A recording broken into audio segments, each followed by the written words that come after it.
बिजनौर के बाहरी हिस्से में गांव की सड़क पर आकाश राम का एक छोटा सा ढाबा हुआ करता था।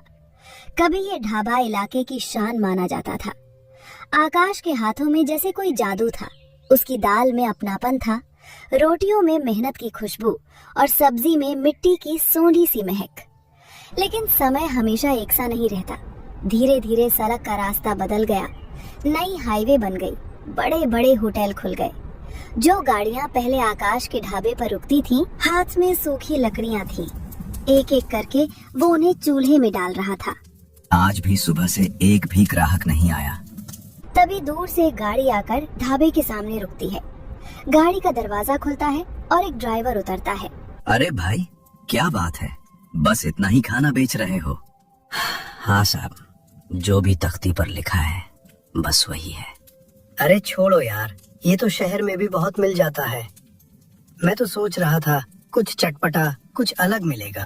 वो जल्दी से कहता है, साहब स्वाद में कमी नहीं है, देसी तरीके से बना है। एक बार।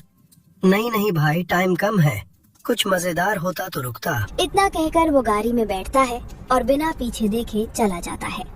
धूल का गुबार उठता है और फिर सन्नाटा। पता नहीं मेरे ढाबे का क्या होगा। कभी यही चौपाइयां लोगों से भरी रहती थीं। लोग बैठने के लिए झगड़ते थे, लाइन लगाकर इंतजार करते थे। गरम गरम खाने की खुशबू और शोर से भरा ढाबा। पहले लोग चौपाइयों पर बैठने के लिए बेकरार रहते थे, और आज आकाश राम चारपाई के पास झुका हुआ था। हाथ में पुराना कपड़ा था जिससे वो चारपाई की धूल साफ कर रहा था। कितनी धूल जम गई है। पहले तो दिन में 2-2 बार साफ करनी पड़ती थी। तभी दूर से पैदल चलता हुआ एक ग्राहक आता है। वो ढाबे के सामने रुकता है, चारों तरफ देखता है और फिर पूछता है, अरे भाई, खाने में कुछ स्पेशल है क्या आज? नहीं भाई, स्पेशल तो कुछ नहीं है। बस दाल है, पराठे हैं और कुछ भी नहीं है। बस यही? हाँ भाई, यही सब है। और इस टाइम चाय भी नहीं बेच रहे? नहीं भाई, इस टाइम कुछ भी नहीं बेच रहा। फिर तो रहने दो भाई, कुछ अलग होता तो बैठ जाता। इतना कहकर वो ग्राहक भी धीरे धीरे वहाँ से चला जाता है। ढाबे में फिर वही सन्नाटा छा जाता है। एक एक करके सब चले जा रहे हैं। बस से एक जवान लड़का उतरता है, कंधे पर बैग, चेहरे पर शहर की थकान। वो है सूरज, आकाश का बेटा। सूरज ढाबे के सामने खड़ा होकर चारों तरफ देखता है। जहाँ कभी ग्राहकों की लंबी लाइन लगी रहती थी, खाली चारपाइयाँ और चारपाई पर जमी मोटी धूल। पिताजी, क्या बात है? ढाबे पर आज छुट्टी है क्या? नहीं बेटा, छुट्टी तो नहीं है, ढाबा खुला हुआ है। लेकिन पिताजी, ढाबे पर तो कोई भी नहीं है। इतनी सुनसान मैंने इसे कभी नहीं देखा। हाँ बेटा, जब से तू शहर गया है ना, ढाबे से रौनक ही चली गई है। पहले लोग लाइन लगाकर खाना खाते थे, चौपाई पर बैठने के लिए बहस होती थी, किसे पहले पराठा मिलेगा, इसी में झगड़ा हो जाता था। लेकिन अब तो कोई भी आने को तैयार नहीं है। लेकिन ऐसा क्यों पिताजी? लोग क्यों नहीं आ रहे? कोई कहता है कुछ स्पेशल नहीं है, कोई बोलता है बस दाल ही बनाई है, और कोई तो बिना उतरे ही चला जाता है। सूरज का चेहरा गंभीर हो जाता है। वो धीरे धीरे सब समझने लगता है। पिताजी अभी भी वही पुराना तरीका आजमा रहे हैं जिसे लोग अब भूल चुके हैं। पिताजी, जमाना बदल गया है। क्या मतलब बेटा?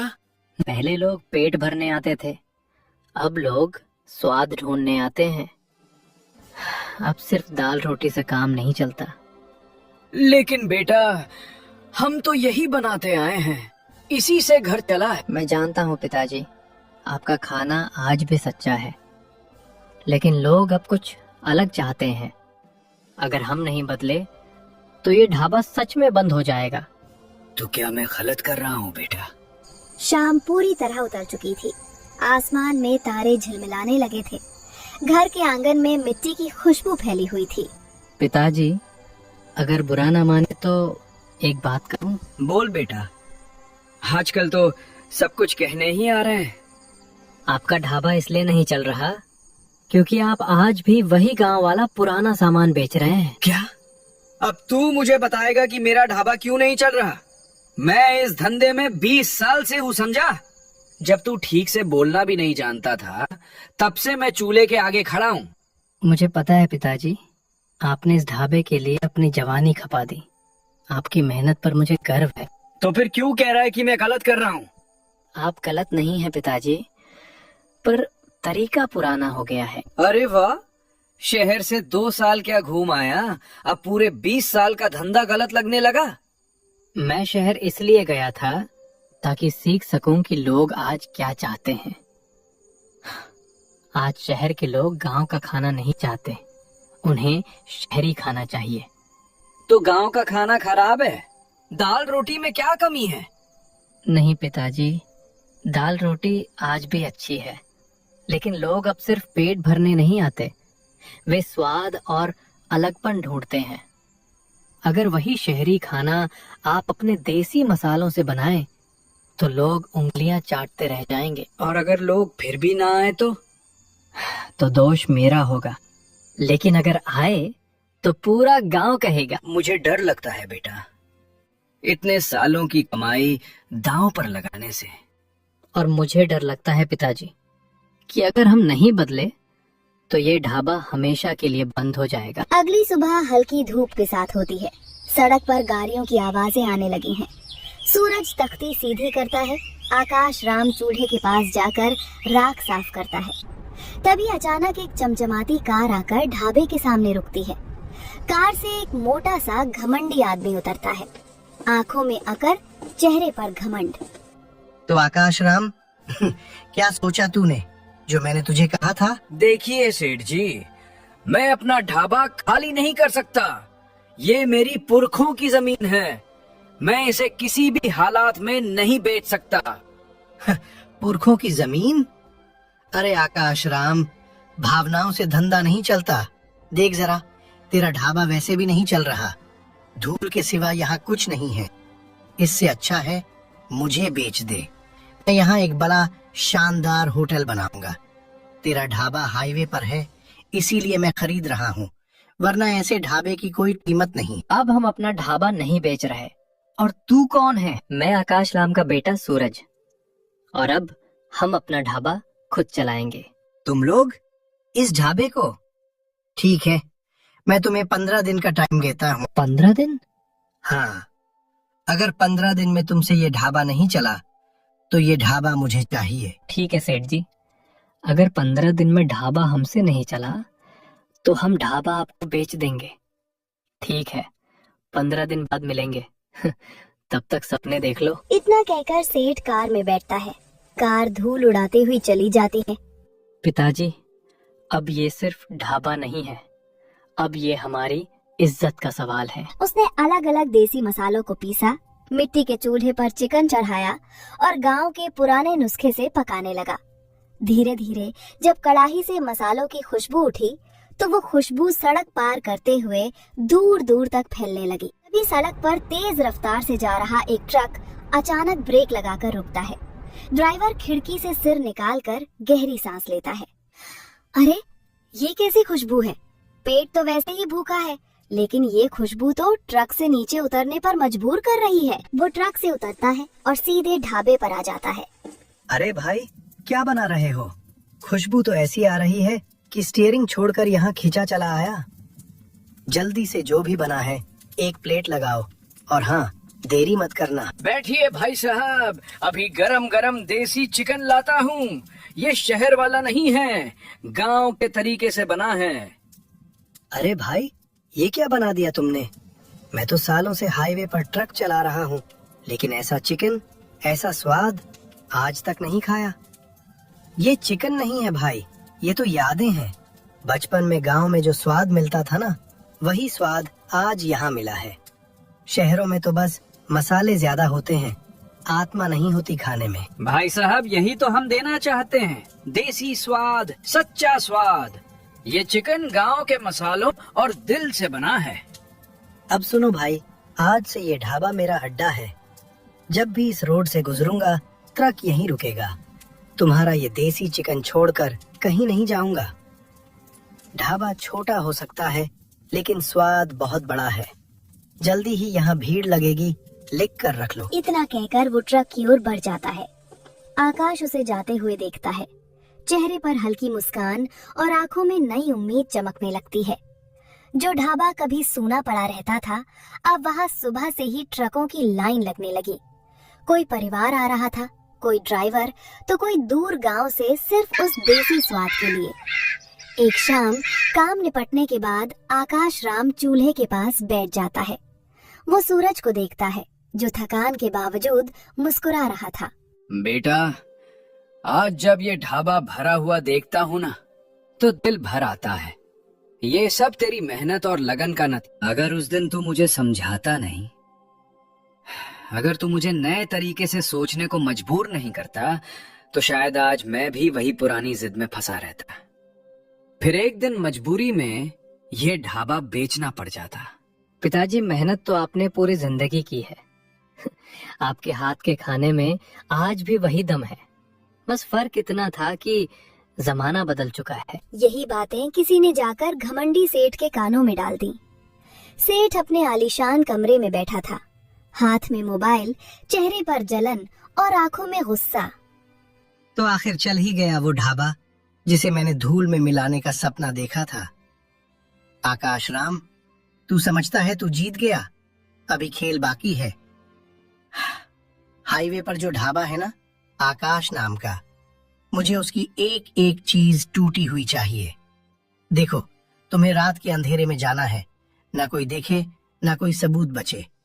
ढाबे का सारा सामान तोड़ कर आ जाना।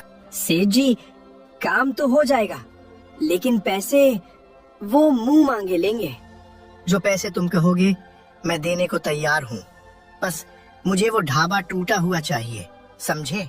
ठीक है सेठ जी, सुबह तक आपको खुशखबरी मिल जाएगी। रात गहरी हो जाती है। हाईवे पर सन्नाटा छा जाता है। चांद बादलों में छुपा हुआ था और अंधेरा गुंडों का साथ दे रहा था। जल्दी करो, पहले कुर्सियाँ, मेज, फिर चूल्हा और बर्तन। कुछ भी खड़ा नहीं रहना चाहिए। कुछ ही देर में ढाबा उजाड़ सा हो जाता है। गुंडे इधर उधर देखते हैं और अंधेरे में गायब हो जाते हैं। सुबह की हल्की रोशनी फैल चुकी थी। हाईवे पर गाड़ियों की आवाज शुरू हो गई थी। आकाश राम कुछ पल तक चुपचाप खड़ा रहता है। आंखें नम हो जाती हैं, आवाज भारी हो जाती है। देख लिया बेटा, मैं तुझसे पहले ही कहता था, ये दुनिया मेहनत करने वालों को चैन से नहीं रहने देती। हमें पहले ही ये ढाबा छोड़ देना चाहिए था। सारी उम्र इसी ढाबे में निकाल दी। आज इसे इस हाल में देखकर दिल ही टूट गया है। पिताजी, ढाबा टूटा है, लेकिन हमारी हिम्मत नहीं। जो लोग डराकर हमें रोकना चाहते हैं, वो यही समझते हैं कि हम टूट जाएंगे, लेकिन हम किसी से डरने वाले नहीं हैं। ये लकड़ी, ये बर्तन, ये चूल्हा सब दोबारा बन सकते हैं, लेकिन अगर आज हमने हिम्मत हार दी तो फिर सच में सब खत्म हो जाएगा। हम फिर से ढाबा बनाएंगे, पहले से ज्यादा मजबूत, और फिर से हिम्मत के साथ काम शुरू करेंगे। बेटा, बात तो तू ठीक कह रहा है। दुकान टूट सकती है, लेकिन इंसान का हौसला नहीं टूटना चाहिए। अगर तू मेरे साथ खड़ा है तो मैं भी पीछे हटने वाला नहीं हूँ। ये ढाबा फिर से खड़ा होगा और इस बार पहले से भी ज्यादा नाम करेगा। आकाश राम और सूरज ढाबे को समेत ही रहे थे कि तभी अचानक आसमान में काले बादल छा जाते हैं। उसी बारिश में थोड़ी दूर से एक गाड़ी आकर रुकती है। गाड़ी से उतरता है घमंडी सेठ। बारिश की एक एक बूंद से परेशान, चेहरा पीला पड़ा हुआ। सेठ को बारिश से बहुत ज्यादा एलर्जी थी। बारिश शुरू होते ही उसके शरीर में कमजोरी आने लगती थी और उसे भयानक भूख महसूस होने लगती थी। नहीं नहीं, ये बारिश नहीं होनी चाहिए थी। अगर अभी कुछ खाया नहीं तो मेरी हालत बिगड़ सकती है। आकाश राम, मुझे जल्दी से खाना खिला दो। मुझे बहुत गंभीर बीमारी है। जब भी बारिश होती है मुझे भयानक भूख लगने लगती है। अगर मैं समय पर खाना नहीं खाऊं तो मेरी जान भी जा सकती है। मैं हाथ जोड़कर तुमसे विनती कर रहा हूँ। आकाश राम बिना देर किए चूल्हा जलाता है जो थोड़ा बहुत सही सलामत बचा था और तुरंत गरम गरम देसी चिकन परोस देता है। सेठ कांपते हाथों से पहला निवाला खाता। आह, ये स्वाद आज भी वैसा ही है जैसा पहले था। आकाश राम, आज तुमने मेरी आंखें खोल दी। मैं ही वो इंसान था जो तुम्हारा ढाबा टूटवाना चाहता था। मैंने सोचा था कि पैसे के दम पर सब कुछ खरीदा जा सकता है, लेकिन आज जब सब कुछ टूट चुका था तब भी तुमने मुझे खाना खिलाया बिना कोई सवाल किए। सेठ जी, ढाबा सिर्फ पैसों से नहीं चलता। ढाबा चलता है भूखे को खाना खिलाने से और इंसानियत निभाने से। अब मुझे समझ आ गया है। मैंने जिंदगी भर सिर्फ फायदा देखा, लेकिन आज इंसानियत देखी है। आकाश राम, अब मैं भी तुम्हारे साथ काम करूंगा। तुम्हारे ढाबे का जो भी नुकसान हुआ है, मैं उसे पहले से ज्यादा अच्छा बनवाऊंगा। हम इस ढाबे को फिर से बनाएंगे, देसी स्टाइल में, सी स्वाद के साथ। और इस बार कोई साजिश नहीं, सिर्फ सच्ची मेहनत। कुछ ही दिनों में ढाबा फिर से बनकर तैयार हो जाता है, पहले से ज्यादा मजबूत, पहले से ज्यादा सुंदर। और जब ढाबा दोबारा खुलता है तो लोग कहते हैं, ये ढाबा सिर्फ खाने का नहीं, इंसानियत का